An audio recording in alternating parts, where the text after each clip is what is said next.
The word of the Lord came to me. Son of man, set forth an allegory and tell the house of Israel a parable. Say to them, this is what the sovereign Lord says: a great eagle with powerful wings, long feathers and full plumage of varied colors came to Lebanon. Taking hold of the top of a cedar, he broke off its topmost shoot and carried it away to a land of merchants, where he planted it in a city of traders. He took some of the seed of your land and put it in fertile soil. He planted it like a willow by abundant water. And it sprouted and became a low, spreading vine. Its branches turned toward him, but its roots remained under it. So it became a vine and produced branches and put out leafy boughs. But there was another great eagle with powerful wings and full plumage. The vine now sent out its roots toward him from the plot where it was planted and stretched out its branches to him for water. It had been planted in good soil by abundant water so that it would produce branches, bear fruit and become a splendid vine. Say to them, this is what the sovereign Lord says. Will it thrive? Will it not be uprooted and stripped of its fruit so that it withers? All its new growth will wither. It will not take a strong arm or many people to pull it up by the roots. Even if it is transplanted, will it thrive? Will it not wither completely when the east wind strikes it wither away in the plot where it grew? Then the word of the Lord came to me. Say to this rebellious house, do you not know what these things mean?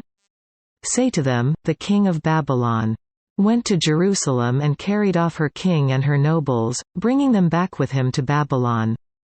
Then he took a member of the royal family and made a treaty with him, putting him under oath.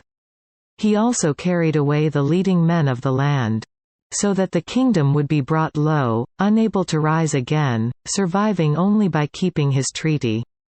But the king rebelled against him by sending his envoys to Egypt to get horses and a large army. Will he succeed? Will he who does such things escape? Will he break the treaty and yet escape? As surely as I live, declares the sovereign Lord, he shall die in Babylon, in the land of the king who put him on the throne, whose oath he despised and whose treaty he broke. Pharaoh with his mighty army and great horde will be of no help to him in war, when ramps are built and siege works erected to destroy many lives. He despised the oath by breaking the covenant. Because he had given his hand in pledge and yet did all these things, he shall not escape. Therefore this is what the sovereign Lord says: as surely as I live, I will bring down on his head my oath that he despised and my covenant that he broke.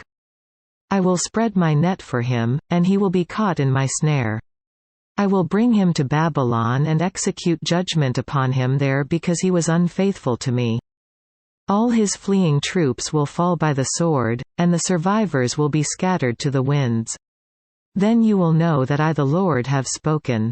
This is what the sovereign Lord says: I myself will take a shoot from the very top of a cedar and plant it. I will break off a tender sprig from its topmost shoots and plant it on a high and lofty mountain. On the mountain heights of Israel I will plant it. It will produce branches and bear fruit and become a splendid cedar. Birds of every kind will nest in it, they will find shelter in the shade of its branches.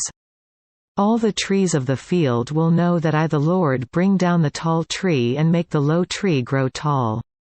I dry up the green tree and make the dry tree flourish. I the Lord have spoken, and I will do it." Quote,